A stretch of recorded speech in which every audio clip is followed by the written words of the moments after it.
Now, how about them damn Celtics? And we are back with another episode of How About Them Celtics. Sam and I are here recording on Wednesday, September 25th, my dad's birthday. Happy birthday, Dad. We did the whole song. We did it on the last show. Stop.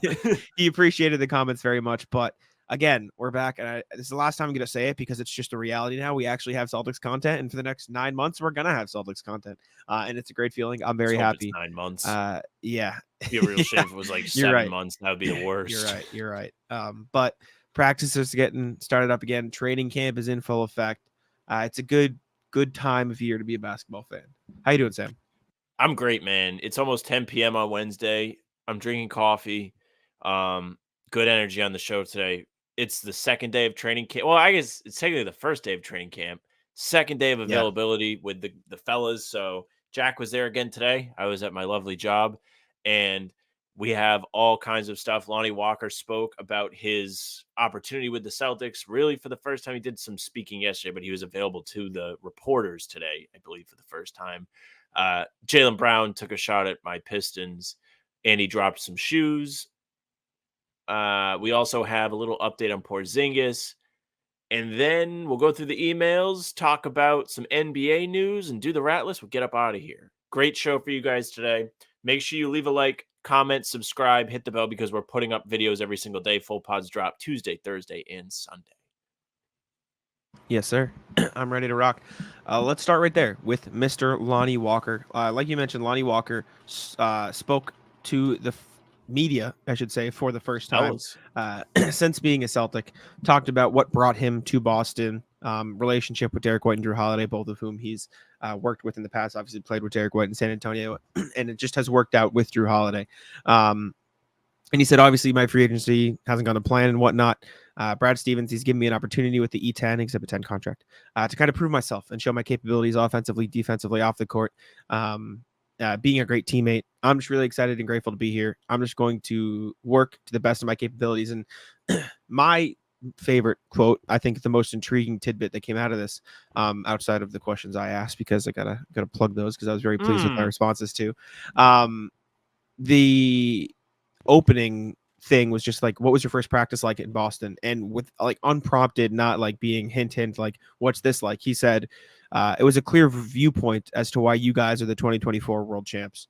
The competitiveness, the effort, the intensity. This is one of my favorite training camps that I've been to. So I'm really happy to be here and be around such great talent. So basically, like, being here in Boston, better than any other training camp I've been to, which is very fun, very, very good. And Lonnie Walker seems very thrilled to be in Boston, which is good. In the words of Janos, Celtics best team, most titles. Plain and simple. I mean, hearing this from Lonnie Walker is very fun, though. He has been around the team now for about a month. He signed last month in August, and then he's been grinding, trying to get sharp to earn that last roster spot. And seems like he feels he was ready for camp today. He was very excited to talk to you guys about how he's going to play both ends of the floor.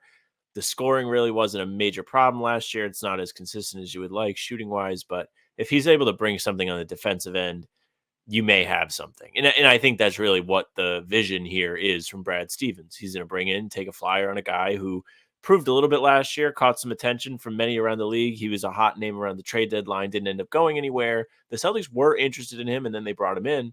So that's all positive. And to hear that he's enjoying his time at camp so far is pretty good. I said it to you yesterday. I'm going to say it again. I really think he's going to make the team the more and more this goes on, just because of how much his face is getting put in front of everybody. That's not by mistake. These PR teams have a lot of responsibilities that they have.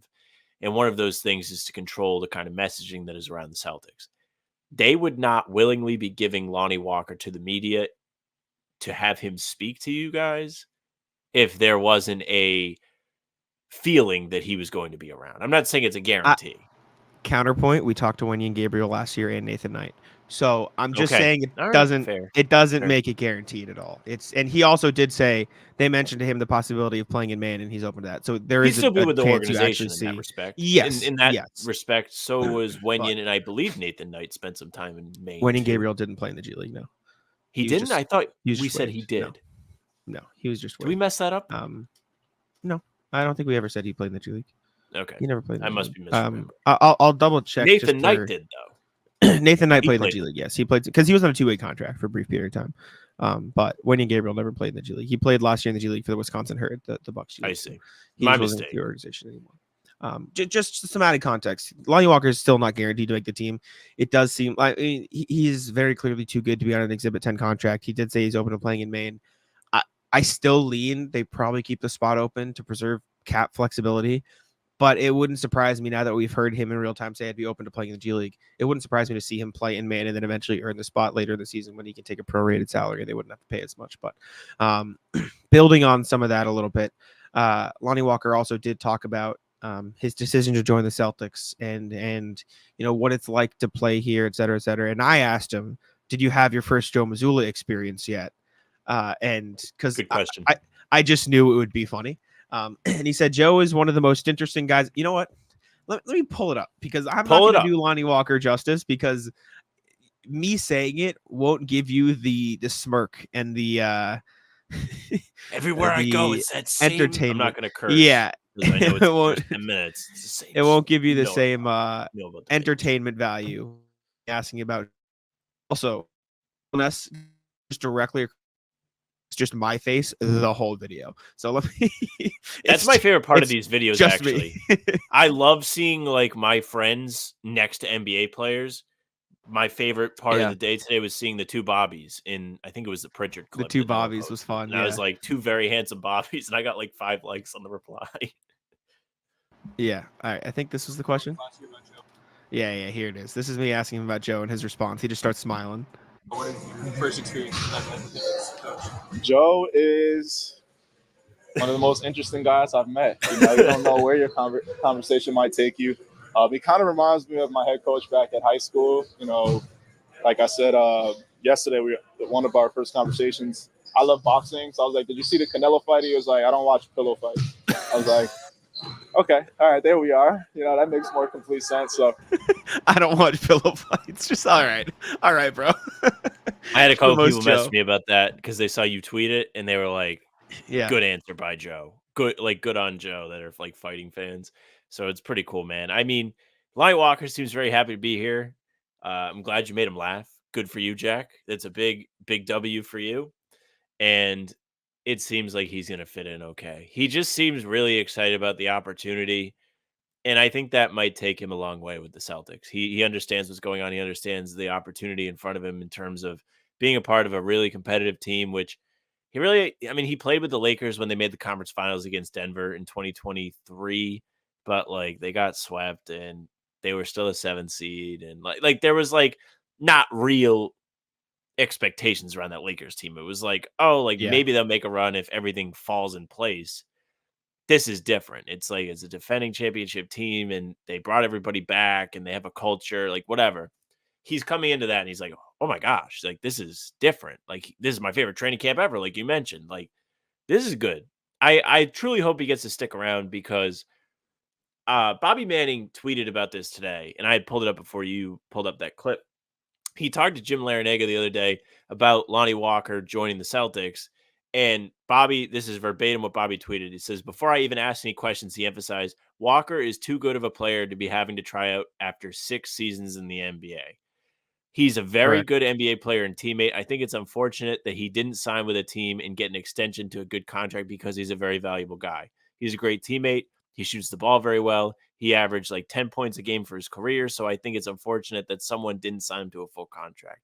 But I really expect that the Celtics will have at least given him an Exhibit 10 and given him the full opportunity to make the team because he's certainly very capable of helping any NBA team, including the world champions, with his size at his position and his shooting ability. I think he's a high-quality NBA guard.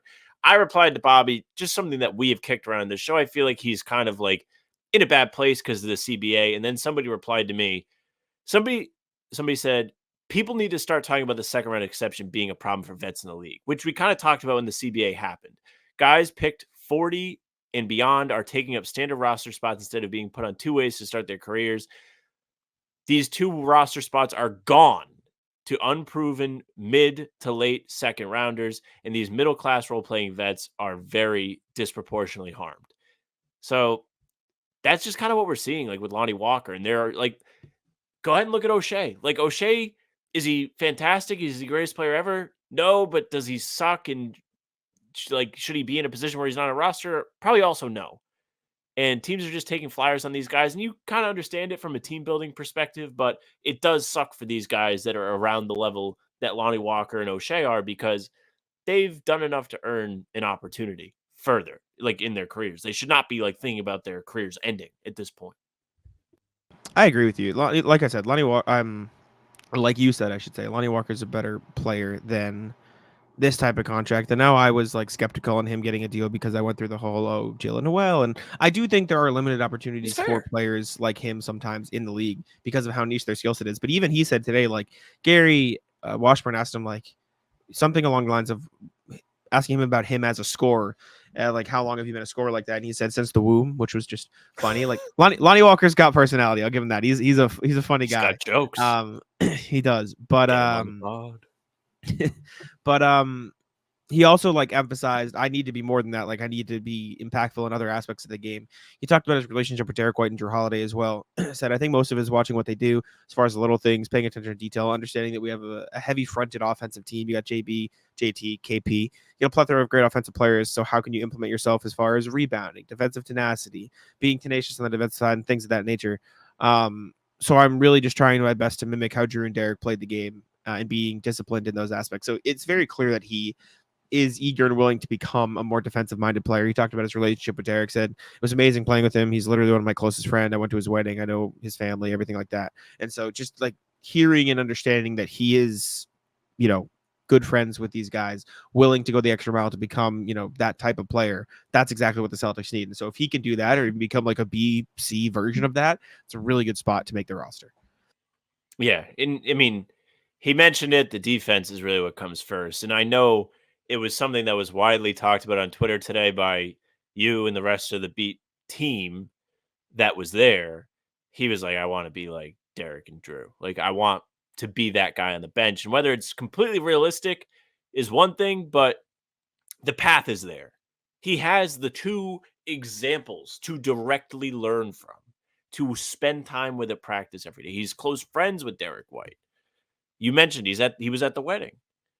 This is a great opportunity for Lonnie Walker to grow and to further his NBA career. And it might be part of the reason why he's here, because he realizes that there is so much just greatness to take in on all levels.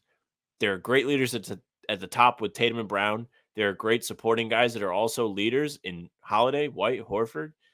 The role guys, the Celtics homegrown role guys, Pritchard, Hauser, Cornette, they all understand what it is. They know what they do. They show up to work and they do their job, as the Patriots used to say, right? This is a really good place for somebody who's on the fringes of an NBA contract. Clearly, he mentioned he didn't have free agency go the way he thought it was going to go, to come in and be like, yeah, I belong. I belong in the NBA. So good luck to him, man. I hope it works out for him. He's got the right attitude. He does, and that's half the battle sometimes. So I'm happy to see Lonnie in Boston. He's very fun to talk to. He's a good personality, and that makes my job easier. So I was very happy to see him ready to rock. Next thing, Sam, your interest coming at a crossroads here. Jaylen Brown took a straight shot at the Detroit Pistons. This was during his NBC Sports media availability, so this wasn't actually during when we were talking to him.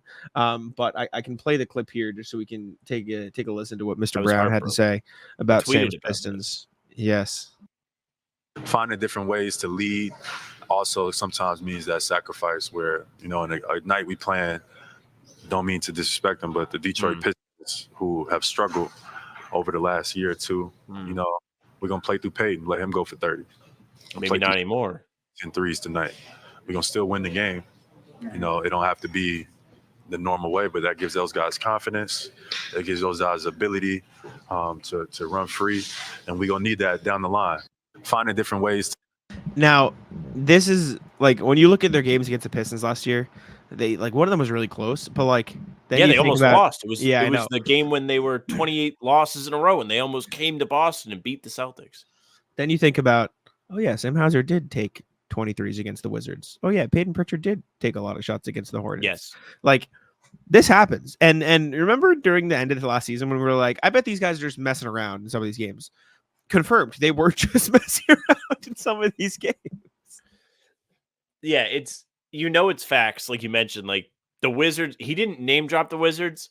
Maybe he mentioned the Pistons because he knows like the Pistons, one, might be taking a step forward this year, and two, did play them well in that game that was like a high stakes game for I both think sides. it's just because the Pistons were terrible. They were terrible. They were, and they because they lost 28 games in a row. But the Wizards are really the team that like you're like, yes, like that Sam Hauser 10 threes in the first half and then hurts his ankle game is the epitome of what Jaylen Brown is talking about.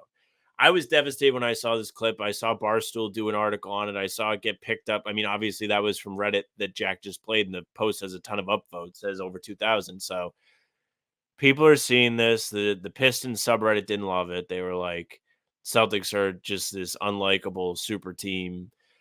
Somebody was like, just put me out of my misery. We're just the punching bag for the rest of the league now. There were some good comments on there. I said it last year. I'm going to say it this year. The Pistons are not going to be bad as people think they're going to be. They are due to knock on the door of the play-in this year. And if nothing else, they should have the motivation to play the Celtics well, to actually show, and they did last year in that game that was high stake, to show up and give the Celtics a test. I mean, they've added more shooting this year. They have Tim Hardaway Jr. now. They brought Fontecchio back. Cade's going to have some guys to distribute the ball to. Watch out for our Pistons, Jaylen. They might be the 13th seed instead of the 14th seed. They could jump up here. They could take a bit of a jump. Yeah, Jaylen just took a straight shot. Jaylen was active this year. He was saying whatever he wanted. He was just, he was about it. It was fun. But PrizePicks is America's #1 daily fantasy sports app with over 5 million active members. PrizePicks is the easiest and most exciting way to play daily fantasy sports, and unlike other apps, on PrizePicks, it's just you against the numbers. All you do is pick more or less on 2 to 6 player stat projections and watch the winnings roll in. One Caleb Williams passing yard gets you 1 win on PrizePicks for every week in September. That's right, only 1 yard gets you an automatic win every football weekend in September. 4 weeks of free W's. Don't miss this deal on PrizePicks because it's gone when September ends.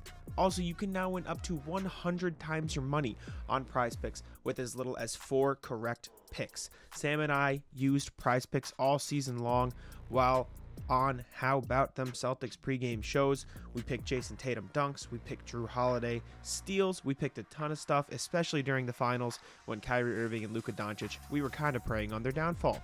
Download the PrizePicks app today and use code CLNS and get $50 instantly. When you play $5, that's code CLNS on PrizePicks to get $50 instantly when you play $5. You don't even need to win to receive the $50 bonus. It's guaranteed. PrizePicks, run your game. Speaking of Jaylen announced the launch of his own shoe company. It is called I thought it was 741. Is it 741? Did I mess that up? Sorry, you're at 471. You confused me. Jaylen announced the release of his new shoe company, 741. I'll pull up some images from Twitter, everything like that, just so you guys can take a look. I'm just going to pull up his Twitter page. These shoes have been floating around for a while. 741 Performance. These are the shoes. They are they're different. They're very Jaylen. I'll say that. I don't love the sock look. I don't love the lack of laces, if you know what I'm saying. I think the sock look is kind of cool. I will say that about sneakers. However, you know what's not cool is the history surrounding I don't want unlicensed is not the word, but like upstart shoe companies in the NBA. Sure. There's Big Baller Brand. LeVar Ball hooked his sons up with their own brand, their own sneakers, and probably ruined Lonzo's career. LaMelo's always injured. That was so loud. I didn't expect that to have to be so loud. Oh my God. Could you any hear of that? it. Oh, good. No. Oh my God. I clicked into Jaylen's website to like take a look at the website, and my ears just got destroyed. This is the website though. My God. This is the website. It's literally just the shoe. I will say the web design's cool.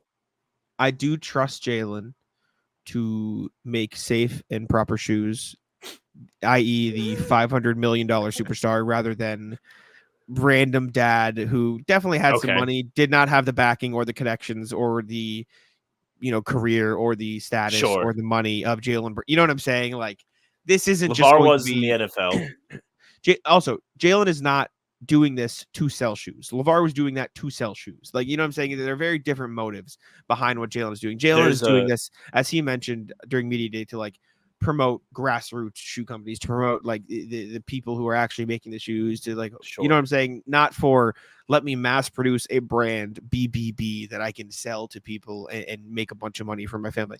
Very different motives. So I trust even Jaylen will be much better.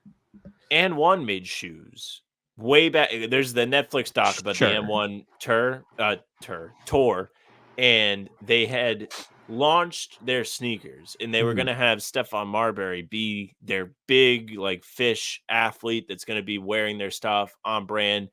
Opening night of his rookie year, breaks his foot.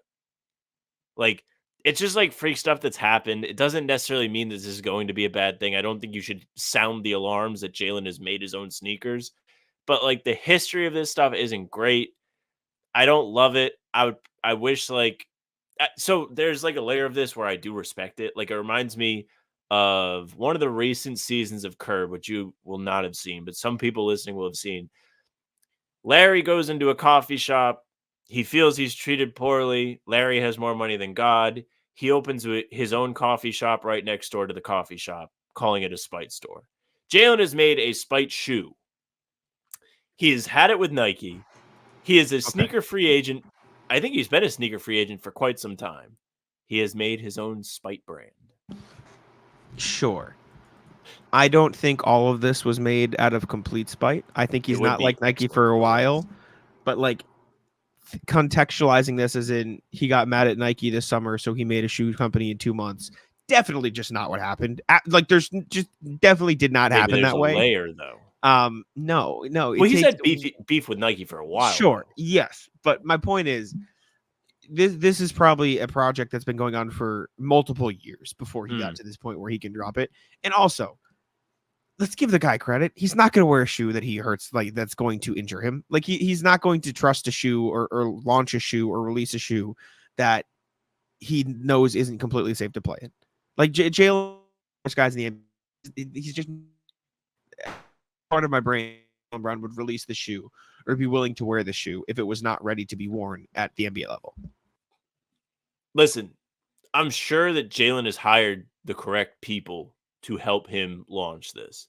I'm sure the designers that have come up with these sneaker layouts, the actual structure of the shoe, have resumes probably at these big players, probably at Nike, probably at Adidas. They have worked in the industry. I'm sure that he has gone through this. It is, you're right, Jack. It is different than Big Baller Brand. It was not just a ploy. But there also is like the history is just not great. And I'm not rooting for it. I hope I'm wrong. I'm skeptical. I like this. The tinfoil hats here. For those of you on Spotify. Whenever you have ridiculous conspiracy takes. This isn't ridiculous. There's history. I'm not the only person that feels this way. Thinking that Jaylen Brown would wear a shoe that is not ready to be worn in the NBA is crazy. Well, none of these people think that they're wearing something that's not ready. You're discounting the motives of why the shoes were created. One did not make shoes because they wanted to support Stephon Marbury. They made shoes because they wanted to mass produce them and sell them and compete with Nike and make a bunch of money. LeVar Ball produced shoes, produced Big Baller Brand, not because the love of his sons. He produced them because he wanted to help his family and make a ton of money for his sons and capitalize on their brand. Jaylen Brown is not making the shoes because his goal is to make $1 billion. He just got a $300 million contract. His goal with everything that he does in life and everything that we've seen up to this point is to help the community, is to make a positive impact. And these shoes, like I mentioned, like he mentioned at Media Day, is I can't wait to tell you guys more about the grassroots scene in the sneaker making community. I can't wait to do this. I want to create something for myself and not sign with one of these $1 million brands. So if his spite for Nike is, I don't like the way they handle things as this big corporation, he's not going to make shoes with the goal of becoming a big corporation. That has just never been his goal. That's never been anything he's done. And so the reason that a lot of those shoes failed is because they were mass produced, and like the intentionality behind the formation of the shoe was money, money, money. That's just not what this is. I mean, yes, but like they also failed just because they were not the quality that they are meant to be. And listen, I don't have the Jaylen shoes. I don't have them. I haven't seen them. I haven't physically seen them. I cannot tell you what they feel like. I can't tell you how they feel on the foot, how they support you. I can't tell you that. What I can tell you is historically, companies that are not the big players, including companies, big players meaning even the companies that are international, right? Like Li Ning, like Anta, that other players have signed with. The startup companies have not produced the same level of product. But that's not what I'm saying. I'm not saying his motivations are different. I'm just saying the history behind this says this. And I think your points are very valid. I'm done. Because they were mass produced. You're saying they were rushed and they were not a good product. That is because they were mass produced, and the purpose of them was not to create a good shoe. The purpose of them was to create a bunch of shoes that could be sold. Like, I think you know that's true for Big Baller Brand. I don't know how true that is for And1. I think And1, like, listen, they were trying to make money, but they were also trying to build off of like this product. They were trying to compete. They were trying to compete with Nike and Adidas. And so, like I bet you, like these Jaylen shoes, I bet my life on are not going to be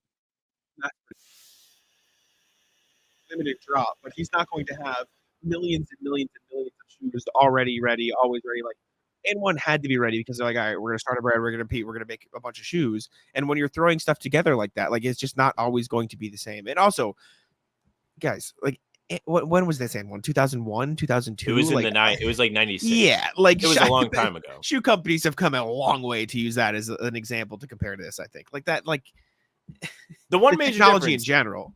You mentioned it. He has like financial backing. He has the resources to make this happen, to hire the right people, to pay the right people, to step in, handle the projects, make sure things get handled the correct way. I would say there's more reason to be optimistic about this than the other historic failures that have come in this category, but you have to acknowledge you've also that things happened. But it is different. You've also only named 2 failures, and you mentioned a bunch of like overseas. There's just not a lot. With there's not a lot in general. But like you also mentioned a bunch of overseas companies. An example when like, I bet way more NBA players are signed to those companies and regularly wear those shoes than you even realize. Well, like Jimmy Butler is signed with one of those companies. Dwayne Wade is signed with one of those companies. And Klay Thompson. I think Kyrie is signed with Anta. Kevin Garnett signed with Anta. Like Kyrie, Dante DiVincenzo, CJ McCollum, you know, Klay Thompson, Rajon Rondo, Kevon Looney, Gordon Hayward, like plenty of players. Plenty of players are signed. Non-traditional shoe. Like I just think lumping this in with Big Baller Brand couldn't be further from a thing.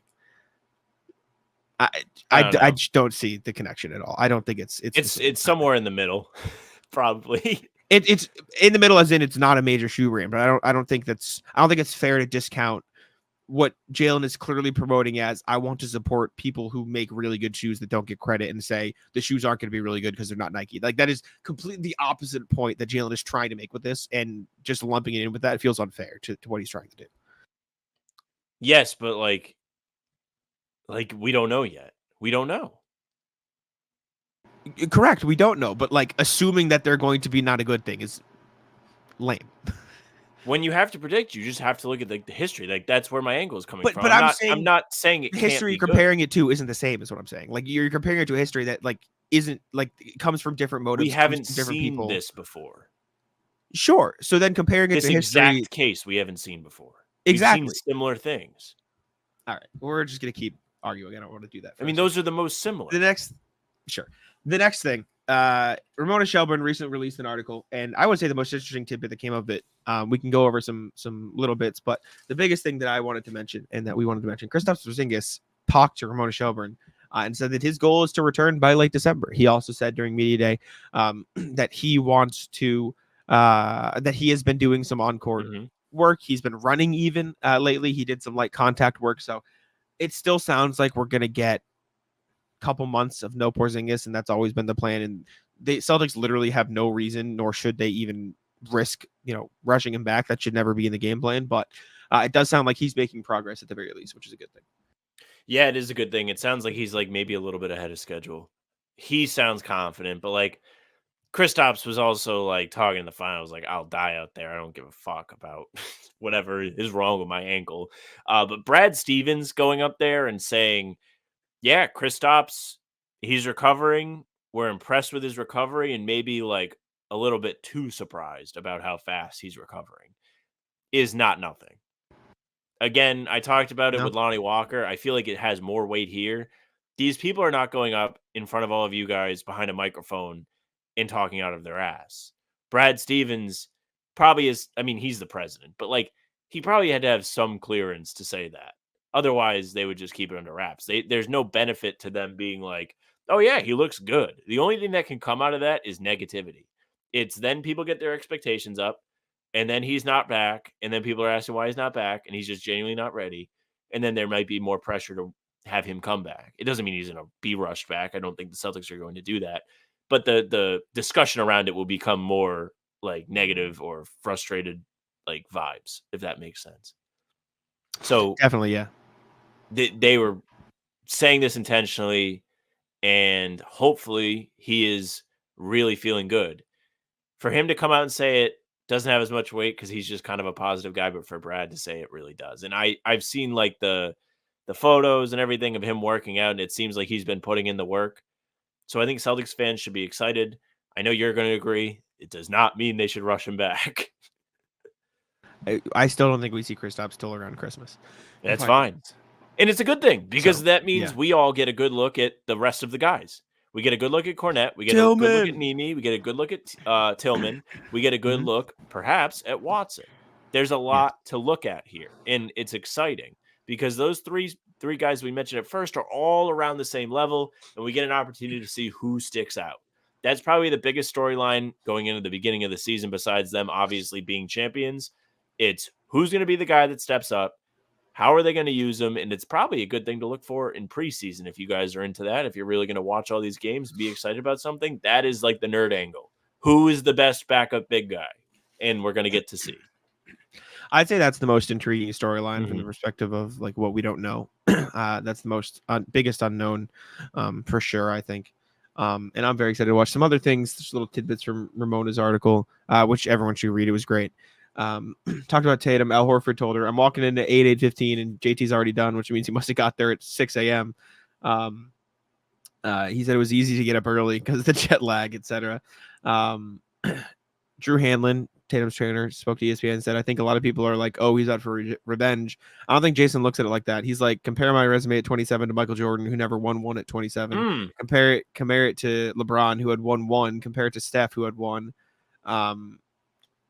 Tatum got some lofty goals. Tatum wants to be what every Celtics fan should want him to be. And I feel like everyone's so focused on all the corny stuff. And like all Tatum's been saying for the last like week has been like, I don't want to win a championship. I want to be one of the greatest of all time. And like, that's a fun thing for people to look at because that means winning a lot. And I think Tatum's real locked in he's only 26. Like people are acting like, oh, like the way I phrased it in an article I wrote recently was like, people act like, finally, he's been waiting his whole career for this, and he has, but his career's been 7 years. Like he's 26 years old. Like his career has been so short, and the only reason people are like finally like, oh, finally, about time he got one is because he's just had so much success before this. Like this is a very like I don't know how to emphasize this enough. This is almost the exact timeline that every other great player won their first title. Like almost bar for bar. Like Jordan, LeBron, Giannis won it at 26. Like all these guys, like, dude, look at Dirk. Dirk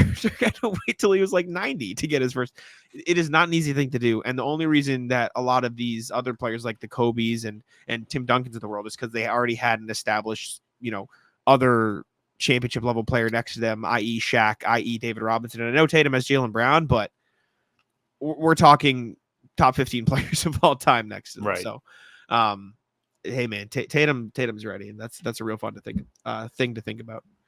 Yeah, and I mean, Tatum is clearly very motivated. It's why he's at where he's at. It's why he thrived so early in his career because he just put in the work to be prepared when it fell into his hands. Like the Celtics had a plethora of injuries to the top two guys in his rookie year, and they were like, hey, what can you do? And he was like, oh, win your playoff series. And then Kyrie leaves, and it's like, Kemba's knee's kind of hurt. What are we going to do now? I got this. And he has an incredible playoff run. The bubble. It was really when we were all like, oh my gosh, this guy's incredible. And then going forward, it just became Tatum's team, and he was always ready. The only time you can really point to him being not ready was the finals against Golden State. Even then, it's like, what do you want? Like, obviously you want him to play better, but he was probably ahead of schedule and didn't really work out. And they're playing against a Warriors team that's been there so many times, and they've just got the experience. And those guys are kind of like shell shocked. And mind you, when they were coming up and like making their way to the NBA, they were watching those guys win titles. It was probably really a surreal moment for Tatum, Brown. Forgive me if I'm missing somebody. Just all of the cast to be like, oh yeah, that's Steph Curry and Clay and Draymond. We have to beat them. Yeah, I mean, I'm excited for this year, Tatum. I think a lot of people are. I saw like Legion Hoops tweet out, "I'm making the pick. He's winning MVP." No, he's not. He's not going to win MVP. He's gonna have. Oh, also, shut up. Yeah. Read Tatum.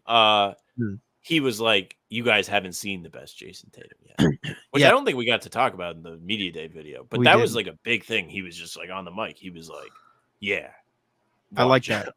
I like that." He's like, I'm gonna make threes now. Which video coming tomorrow? I was gonna say, if we're waiting to hear us talk about Tatum's new 3-point shot, we're gonna make that its own video because we want to look at the footage and stuff. If you're listening, come to the YouTube channel. Go watch the video. Yeah.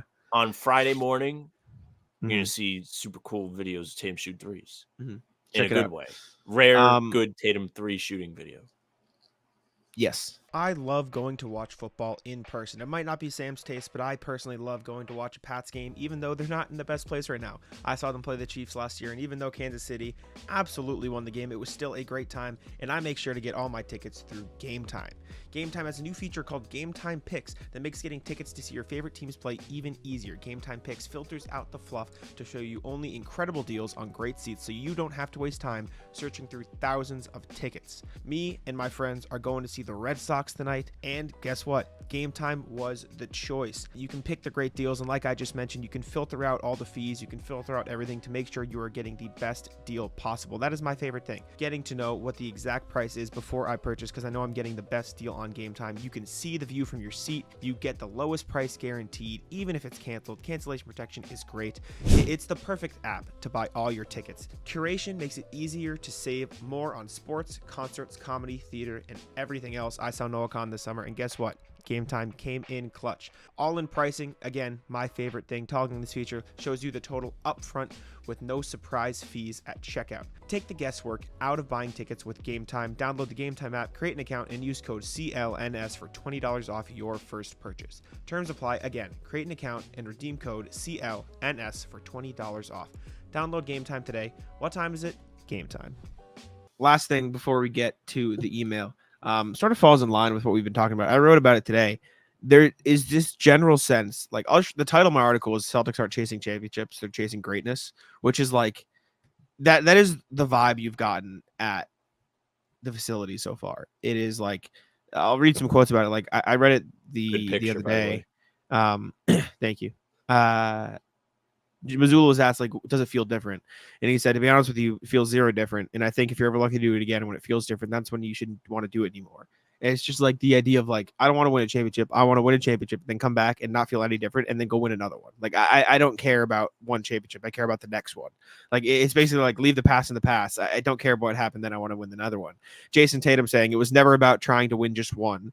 Now we get to at least be in the same room as the other Celtics. Great teams, great players, all the guys that I looked up to growing up who at least won one championship. Now trying to be in what tier it's all and understand that you have to maximize that time. And so, yeah, it does feel different being up here as a champion and knowing what it takes and wanting to be on top of the mountain as many times as you can. And then Lonnie Walker, who has never been with this team. He's one of the only new faces. I asked him, I'm like, because he said, oh, it's you know, you can tell like they're champions. I said, why? I said, like, different here. Yeah. How you said in my article. I said, why do you feel that? Why? What's different? And he said, they're chasing greatness over here. They know that they have the capability of winning another championship. They won it last year, and they won it the kind of stamped what the Boston Celtics were, playing against every team like, yo, they're loaded. This is really a tough team to play against. So I think the overall message is we know that we're capable of getting another championship, but we're not worried about the championship. We're worried about chasing greatness, building the franchise, and being one of the better upbringings as far as what the Celtics way is. Everyone's just competing, pushing each other. There's no lackadaisicalness or people sitting out or whatever it may be. Energy is just very consistent. It's very fun, to say the least. Just like obviously it's about winning titles, but it feels like the Celtics group knows that they are capable of doing that, and they don't want to win a title. They want to like make a legacy for themselves, which is like that's the shit that everybody in Boston should want to hear. So this actually plays into a very fun angle of the season. When you hear people talk about legacy, I hear this and I think of like, this is like a villain origin story. It's like, what are people going to think of me when I'm dead? And now these guys are plotting and they're scheming and they want to be known on this great level. They're chasing legacy, like you wrote.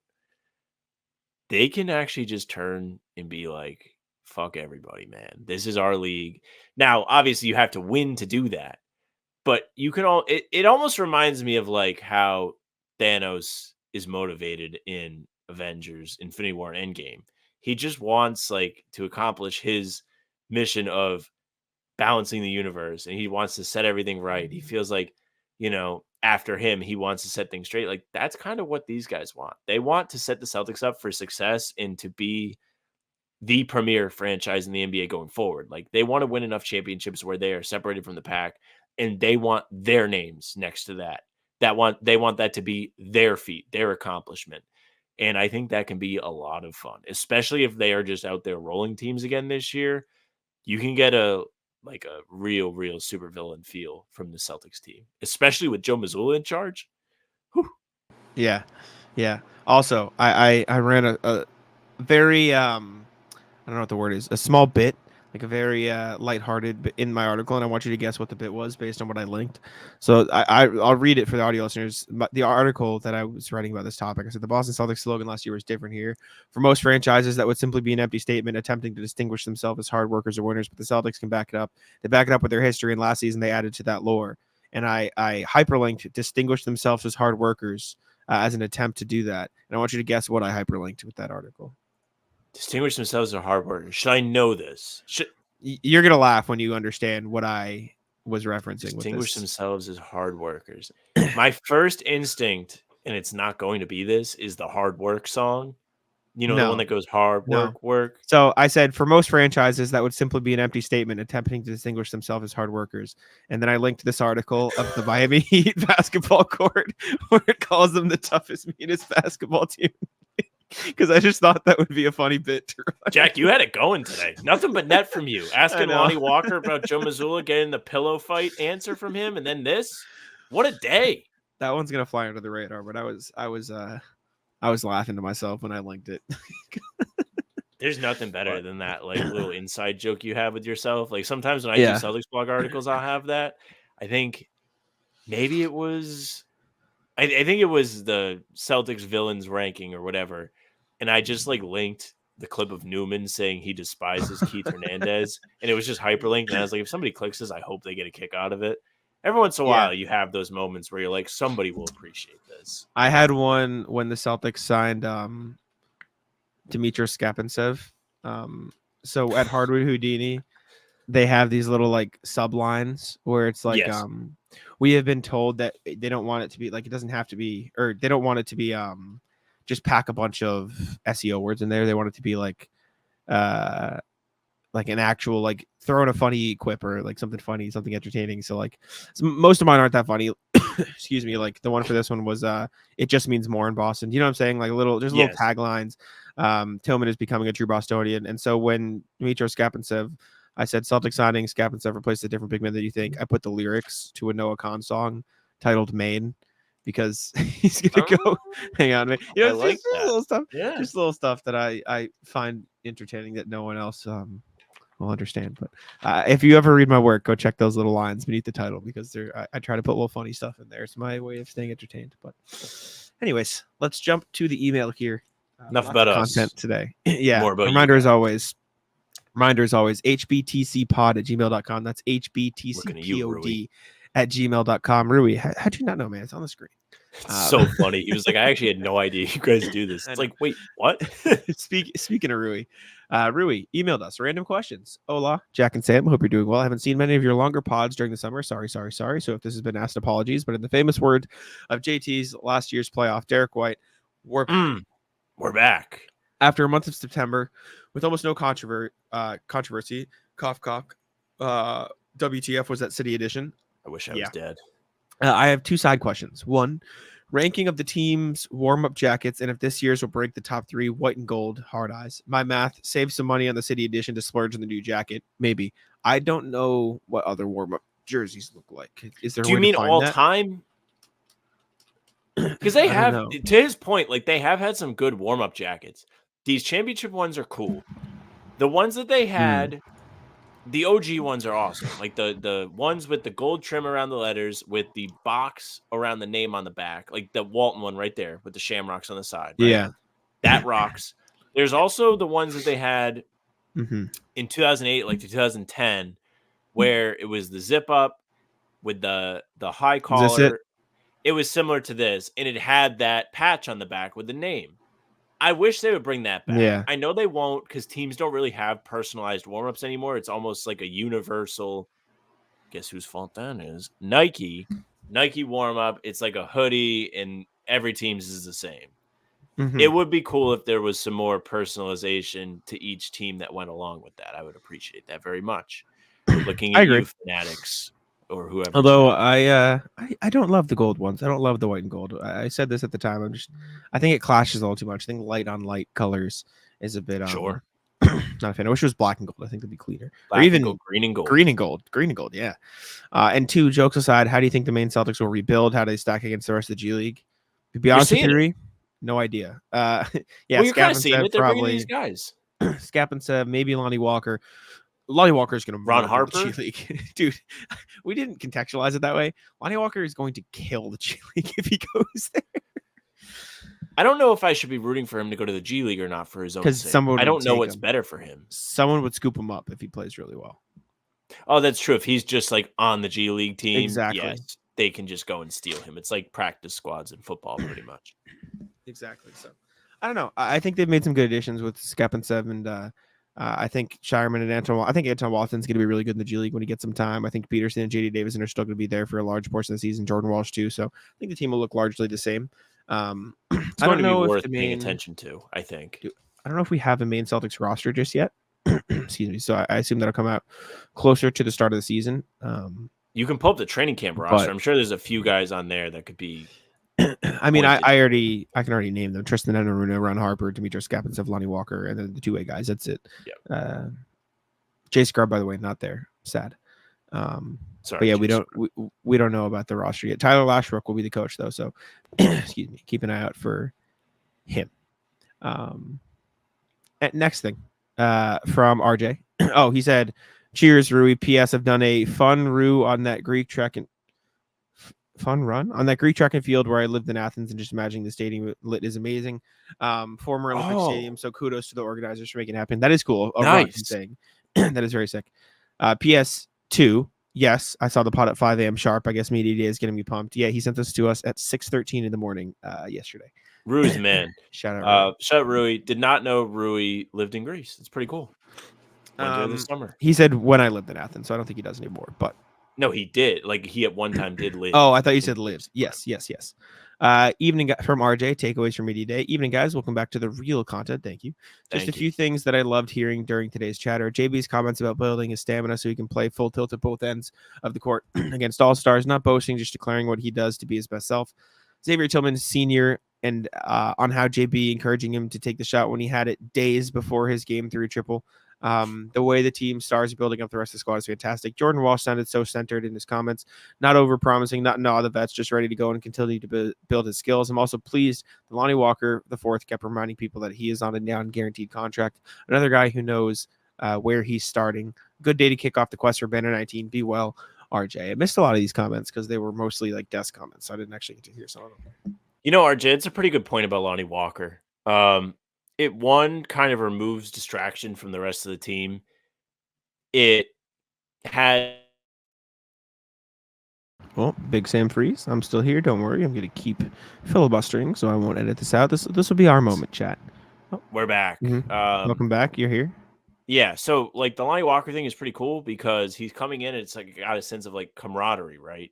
The rest of these guys do not feel he is coming in to leapfrog them. There's probably competition, but it's not like, man, what the hell? I was here last year and I worked really hard to improve, and now this guy's gonna come in. Like, no, he knows where he stands, like RJ says. Shout out Jordan Walsh. Under promise, over deliver. Absolutely. Shout out to Jay Walsh. Last email from Philip. I like this a lot. Yes. CYOA. Choose your own adventures. The adventures of Sir Joe of the Clover Table. Choose your own adventure. Issue 1. The adventures of Sir Joe on the Clover Table. Page 1. Here we go. Get ready. Oh, I went the wrong way. 'Twas the season of our Lord 2425. It's been 2 decades since the dark days of the Melee Wars, and 1 decade since the rise of the Warriors of Golden State. This is like a Game of Zones. Unto this era, you have ascended to the Boston throne, and with your Celtics Knights have seized control of the sacred Larry O'Brien. No Larry? You are the philosophical warrior, King Sir Joe of the Clover Table. No We weren't sure. Larry. That's what it would be. We weren't sure why you shaped the table like a clover. You said it had to do with the open-mindedness, the number 3, or the equality or something. You were so intense about it, no one dared to ask for clarity. With the Larry O'Brien safely in the halls of the Garden, challengers were inevitable. Even now, you are beset upon by the Knickerbocker Knights, led by Sir Tibbs and the comically grizzled. Survive 4 quarters of the battle to emerge victorious. All right, Sam, you ready? Page 2. It's the first quarter. The Knickerbockers are competing with the desperation like they haven't ever won anything, or at least they haven't won anything seen by a living soul today. They're on a scoring streak of 12-0. What do you do? A, do nothing. Let the players work it out themselves. Go to page 3. B, call timeout, discuss the situation, or regroup. Go to page 4. This is so unbelievably cool, Philip, by the way. As Sir Joe, I think you do nothing. I think we let the players work it out themselves. Yep. A, we're going to page 3. A, brilliant. Despite moans from the onlooking peasants, you cross your arms and stare with a deep, disappointed dad look at your players. They quickly get the message and dig deep. Your first quarter ends with your team ahead by 2 points. Go to page 5. Hell yeah. Nice. The second quarter starts off well with your Knights lead increasing to 15 points. The drunken peasants clad in the green garbs cheer for you, but you still look stoically at the battlefield as Sir Tibbs has just changed his scheme. The clever bastard has thrown his own defense at you. You call a timeout before the battle is lost. What do you instruct the Knights to do? A, attack the zone like a fox. Turn to page 6. B, attack the zone like an alpaca. Turn to page 7. Or C, attack the zone like a banded mongoose. Turn to page 8. What do you mean, Jack? I really like the sound of a banded mongoose. Okay, let's see. Page 8. Pull it up. Page 8. You cleverly recall your pilgrimage through the Sahel. I need a second. Okay. You cleverly recall your pilgrimage through the Sahel grasslands of South Africa, where you encountered the pack hunting banded mongoose. Its coordinated attacks would overwhelm even coordinated defensives. Your first-person account is so vivid, the men are inspired to win the quarter. It is halftime. Go to page 9. Page 9. As the second half begins, you have given time on the battlefield to your youngest Knights, including Sir Walshy the Impulsive. Immediately, he manages to make a daring play that leads to points. However, his battlefield maneuver was outside of your battle plan. What do? A, bench him. If he won't play the right way, he won't play. Turn to page 10. B, applaud his intuition. Showing support for your Knights is crucial. Page 11. I think it's page 11. I think Joe would appreciate the hustle. I don't feel like Joe is a bench him out of spite guy. No, but remember when he benched Solano Banton last year in the preseason when he didn't die for a ball? That is true, actually. I forgot about that. I still think it's probably more. I still think it's B. I still think it's B. So page 11. All right, let's see. You clap and flash what you believe is a human. You clap and flash what you believe is a human smile, though no one saw it as such. Your clapping inspires Sir Walsh the Impulsive and the other Knights to play valiantly. The victory, however, is marred by front-runner style play that sickens you and dishonors the Garden. Shit. You hold on to this distaste for a month actually piece and subsequent field. Game over. Return to page 2. We chose wrong. Does that mean we chose wrong? Yeah, we chose wrong. Shit. Go back to page 2. What's page 2? It's the first Page quarter. 2 is the first quarter. Okay. Let's go back. Okay, let's change. We'll bench him. Let's try benching him. Page 10. Page 10. Before the words could escape your mouth, Sir Walshy has seen your face and began his deserved return to the bench. He apologizes to your silent face as he walks past. The other knights quickly fall into your rehearsed battlefield formations and hold the line. The quarter finishes with both teams tied. Go to page 12. The fourth quarter has started, and the Knickerbockers have spilled upon your knights as an avalanche upon a wooden cabin. Given the summer season of feasting and parading, our starting knights have no legs to support them. Turning to your young knights, however, would surely lead to doom. What do? A, nothing. Here again, you practice no interference, a cornerstone of your philosophy. Go to page 13. B, sit the starters. They did not deserve to win. Go to page 14. I think Joe would do nothing. I agree. I think he would stick to his guns. I would 100% sit them out of spite, tell them they did not deserve to win. But A is the correct choice. Yeah, I think he'd make them play through it. Though you step aside and allow your starters to engage their survival instincts, they instead succumb to apathy. They barely put an effort into defense and rely solely upon dribble-up threes for offense. To your surprise, your knights are ahead at the end of the contest. The win, however, is hardly in a victory in your eyes. Realizing your ineptitude to lead men, you take a vow of silence, move to the mountain monastery, and never again return to coaching. Game over. Okay, we'll set the starters. Let's do B. Page 14. Yeah.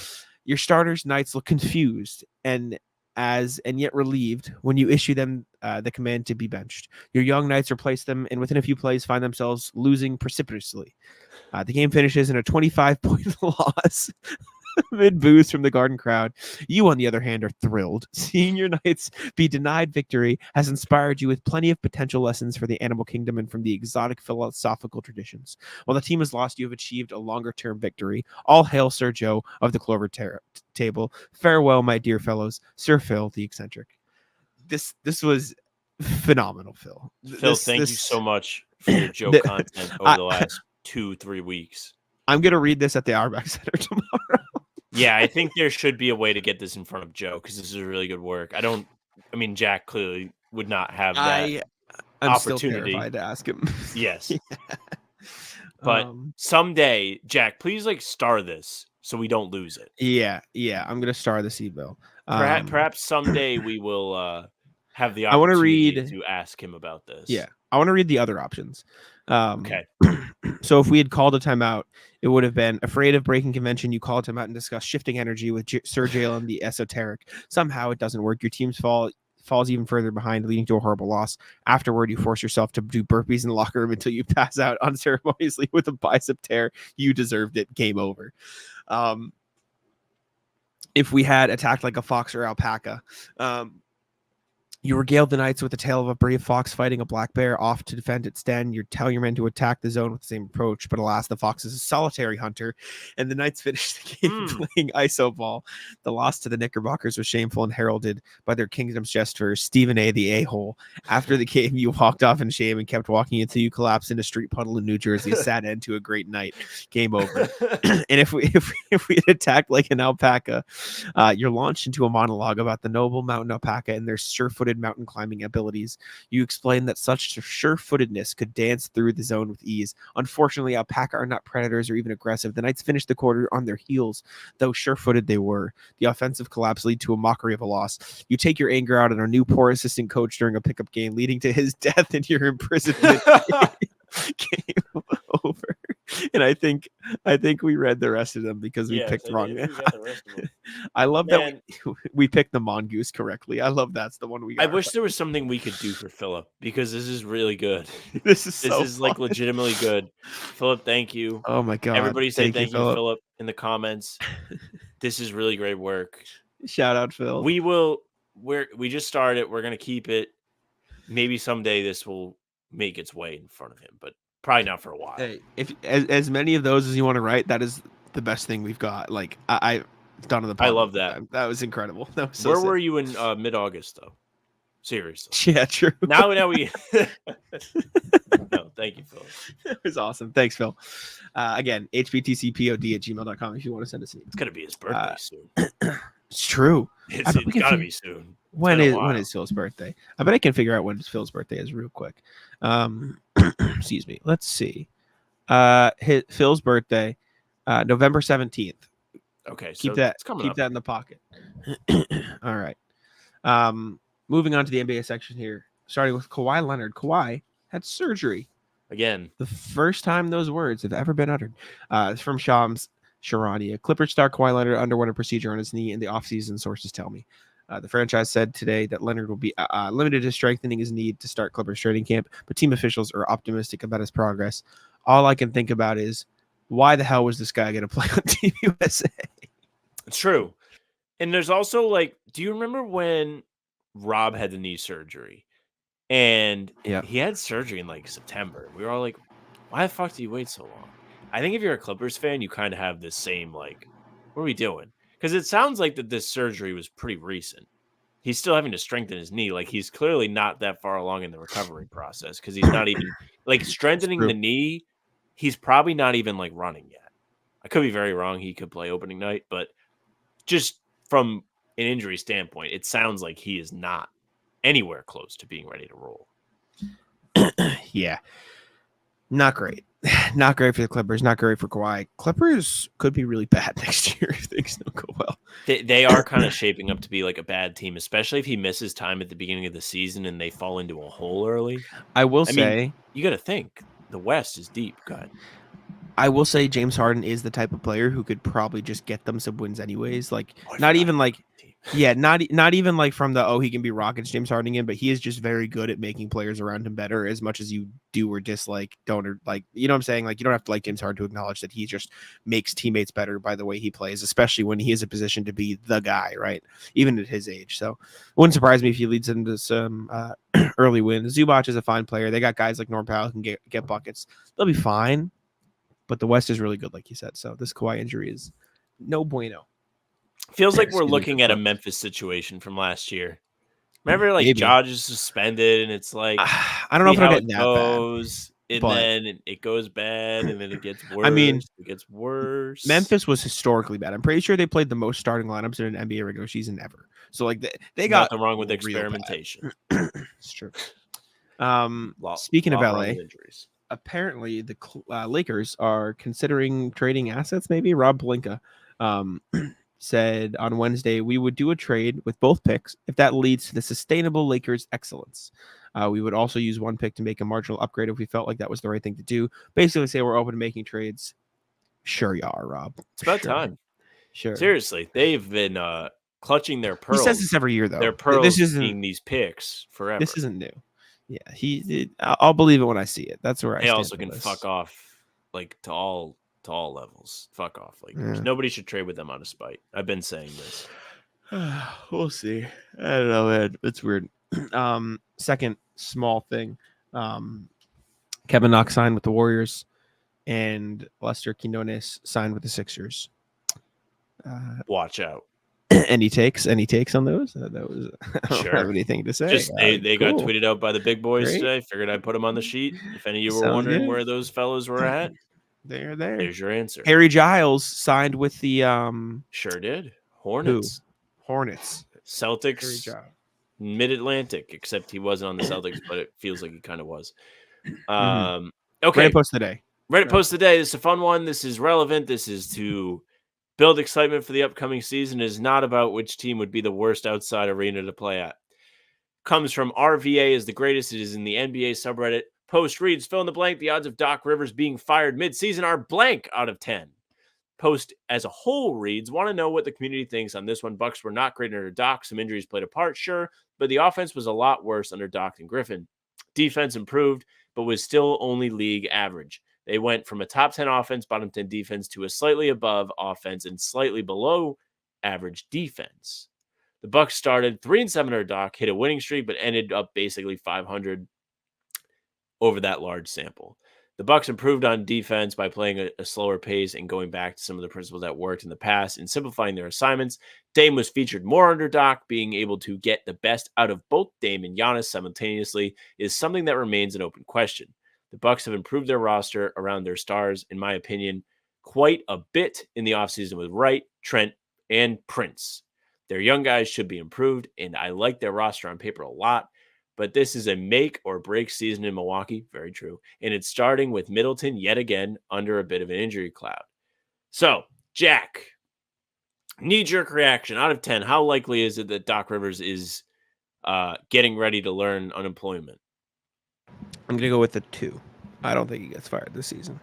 Mm. I think they'll be fine. Are you a lot higher than that? I think the Bucks are in line for a bounce back year.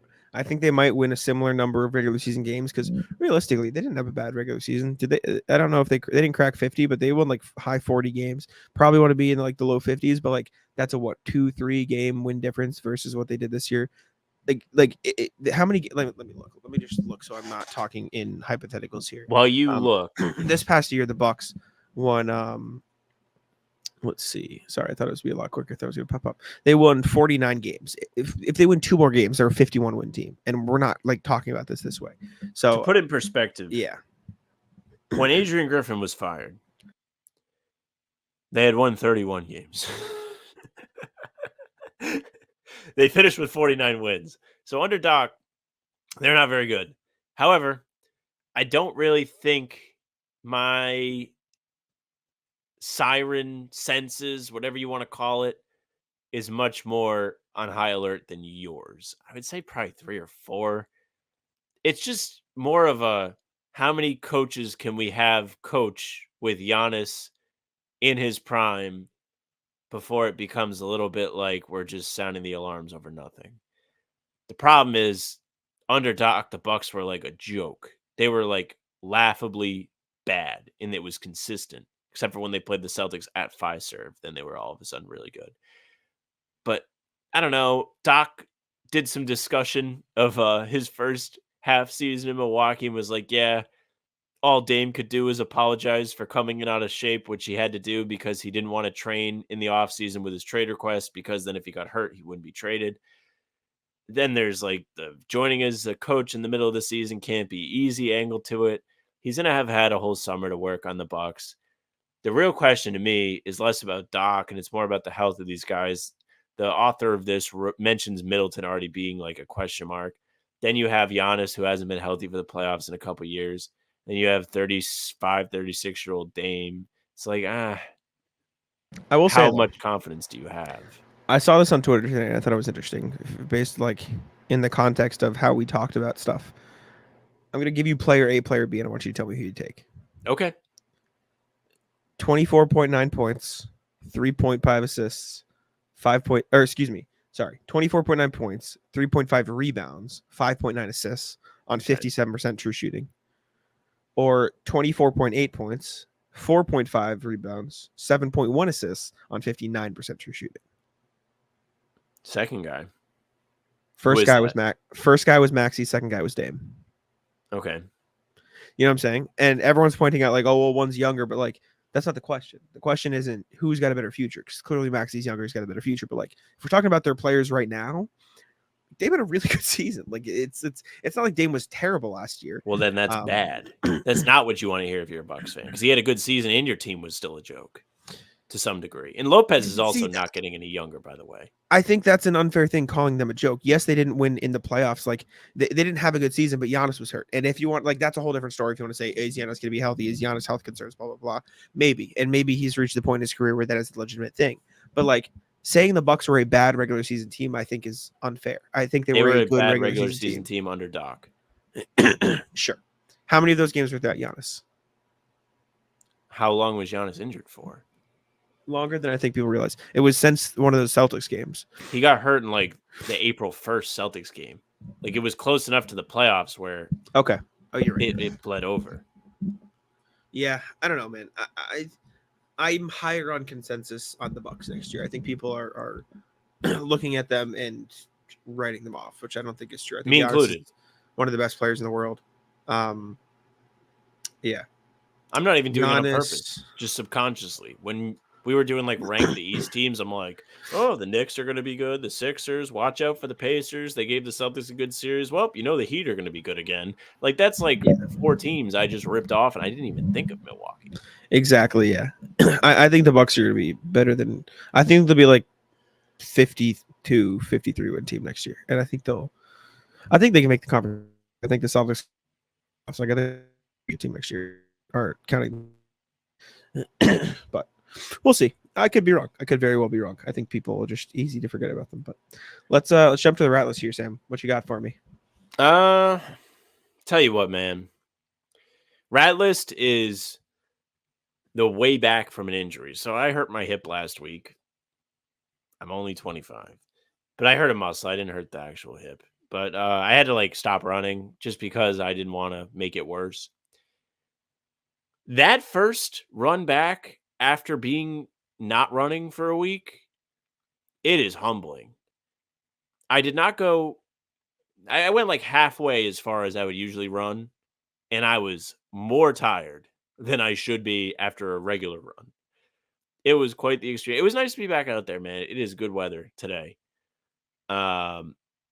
Yeah, I mean, I feel it's gonna suck when I start playing the first time I play basketball again. I mean, I was only out a week, but I was feeling real good playing basketball, and then I hurt my hip.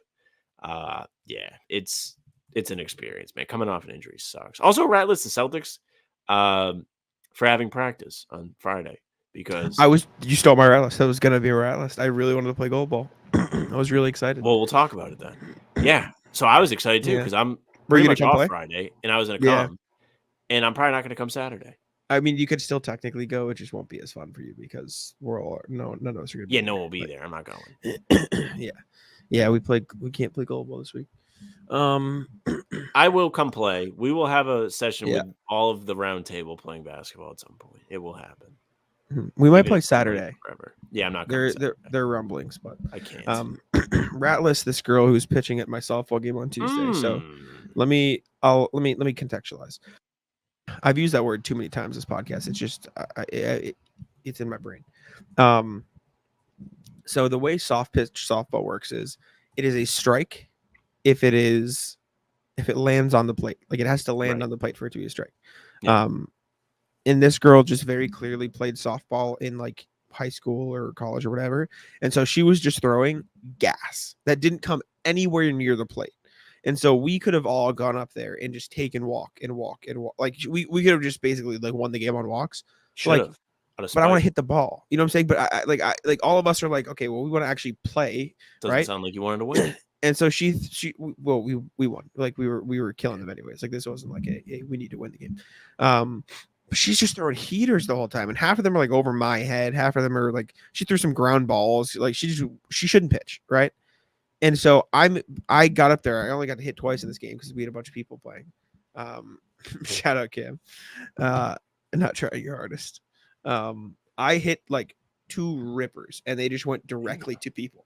Right? I hit 2 great hits. The way it works. But they just went direct. I hit one deep left field right to a person, and I hit one was fastest hit off the bat the whole day directly to the shortstop. Just line drive. So I was very sad.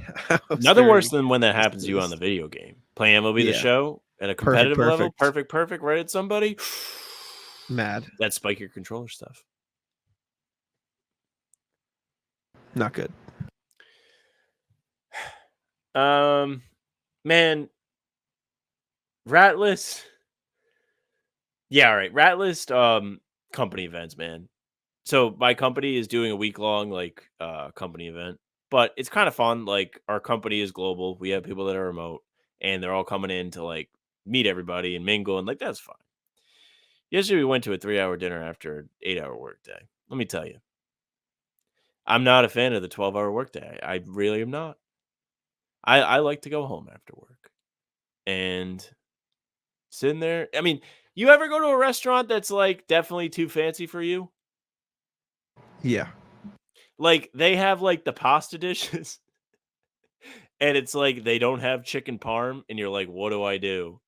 That was no what chicken my parm situation is a disaster.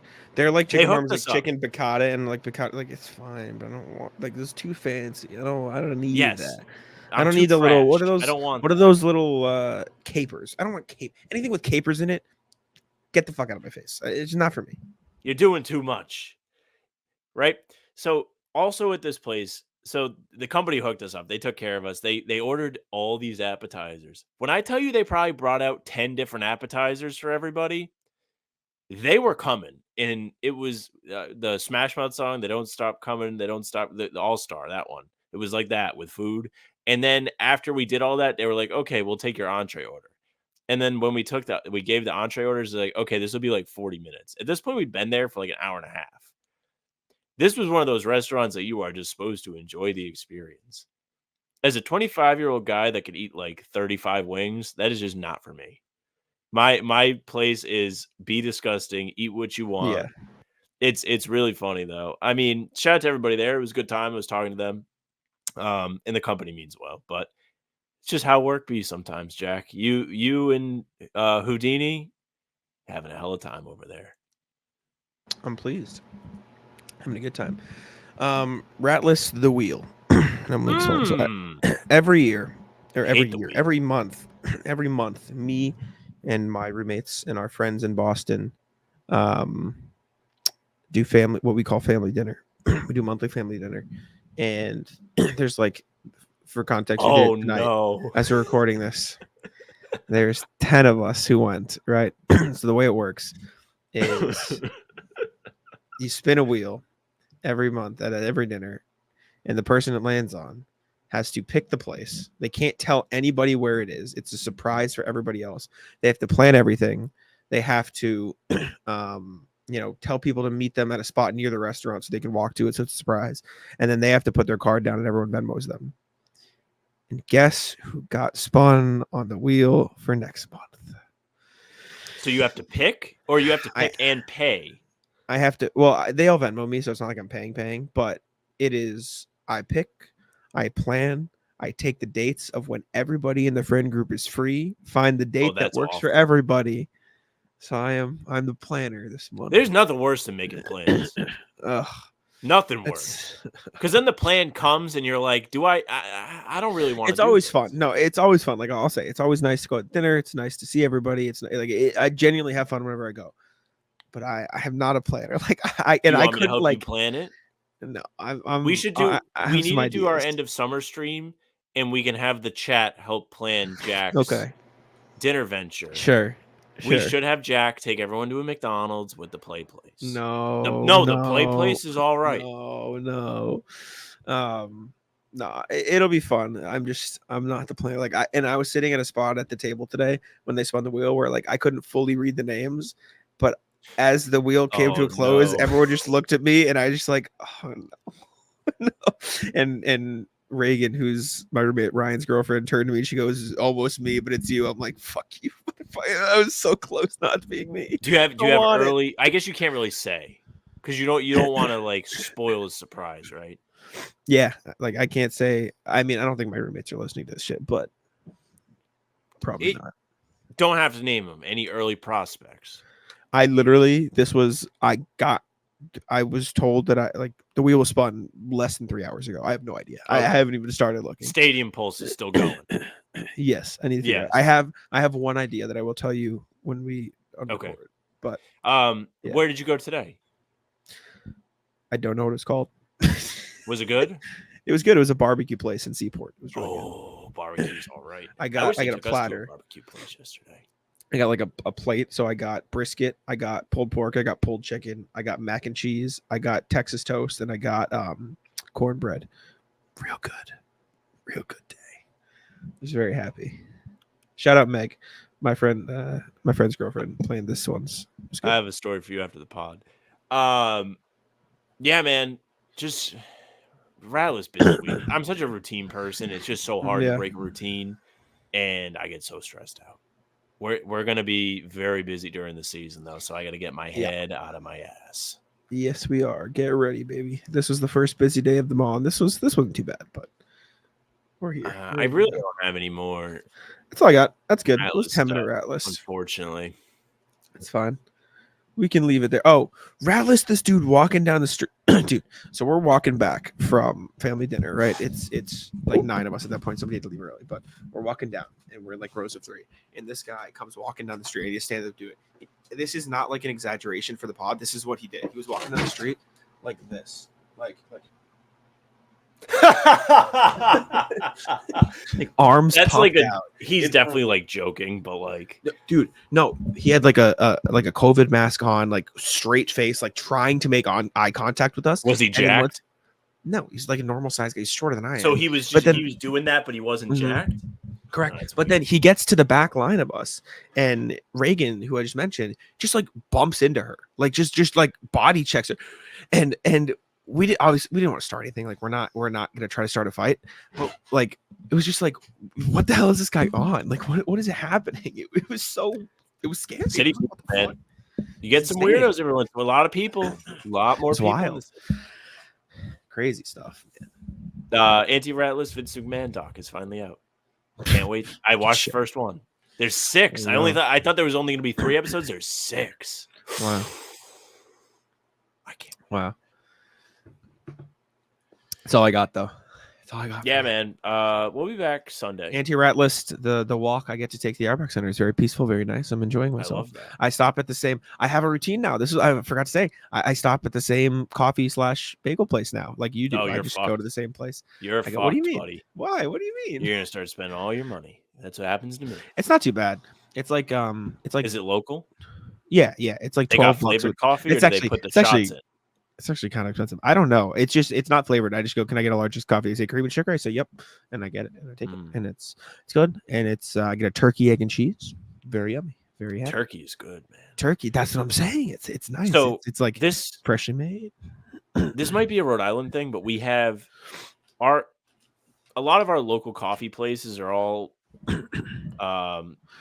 not funded, but like fueled by the same distributor of coffee. Yeah. And this vendor has flavors or coffee that has flavors brewed into it, so you don't get like the syrup and shit. Mm. I do not like having coffee that is not this. I'm Mm. spoiled. I cannot go on vacation and get coffee. Mhm. I have a Starbucks I'll order. Like that's it. But like I'm a coffee snob now.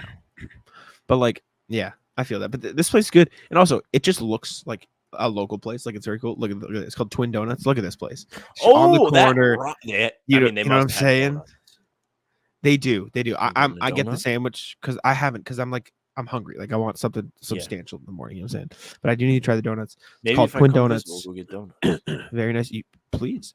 It's good. It's on like the corner of the street here. I This is like the street that. the Airbag Center's on, or off of, I should say, not on. But it's good. It's very fun. Jump in, get my coffee, get my thing, my bagel place. Nice little walk. Nice little routine. I'm gonna go tomorrow. I'm excited. It's kind of expensive. It's like I tip obviously because it's like the nice thing. You gotta stop. I stopped. It's like I stopped. $9.25. It's like $4.75 for the sandwich and like $3, something like that. And then I just leave like $3, so it's like $12. So it's You leave like more $3? expensive. Yeah, it's normal. It's like Is $3 this is just like a counter, or are you sitting down? it's a counter. Oh no, you can't be leaving $3. What do you mean? What do you want me to leave? $2? Nothing. They get paid an hourly wage. You don't have to pay them more. It's a nice. It's thing. different when it's a waiter. It's a local place. Really It's a nice lady. It's like a 2 people run it. I'm not gonna not tip. It's fine. It's $3. $3 is not gonna kill me every day. Every day it will. Whatever. No, whatever. It's fine. It's fine. It's $12. It's I'll do it. If when you there's go, practice. let's say they have practice 4 times a week, you spend $12 a week. A year, that's we'll say like roughly 500. If you put that in like investments, you would. I mean, that could make money for you. Let me enjoy my bagel and leave me the fuck alone. I'm not saying you shouldn't go get food. I'm saying you should not give away free money in that situation, It's fine. or at least that much. I'm Free being a nice person. Anyways, appreciate y'all for tuning in. Make sure to leave a like, subscribe to How About Them Celtics on YouTube, Apple, and Spotify, and I will let Sam take it out. Hey, thank you very much for listening and watching. Make sure you subscribe, leave a like, comment, tell us what you think. Would you tip? What do you think of training camp so far? We appreciate you guys listening very much. And if you'd like to hear more of us, you can subscribe and hit the bell. The bell will give you notifications every time we post something, which is every day. Full pods come Tuesday, Thursday, Sunday. Game recaps when the games are back, the morning after each game, and other videos in between. We have the Tatum one coming tomorrow. So you won't miss any of them. You can find us on Spotify and Apple too. All pods and recaps will be there audio only. So if you're more of an audio person, you don't have the video open all the time, go ahead and follow. They'll go right to your feed. You can leave a 5-star review. We'd appreciate that. You can email us, hbtcpod@gmail.com. We went through the emails today. Killer job from everybody that participated. You guys can join all you have to do is email us, hbtcpod@gmail.com. The socials are at How About Them C's for Twitter, Instagram, TikTok. Facebook's just the name of the podcast. All streams are there. They're on YouTube. They're on Twitter. Jack's Twitter is Jack's NBA. Mine is at Sam LaFrance NBA. That's it for us.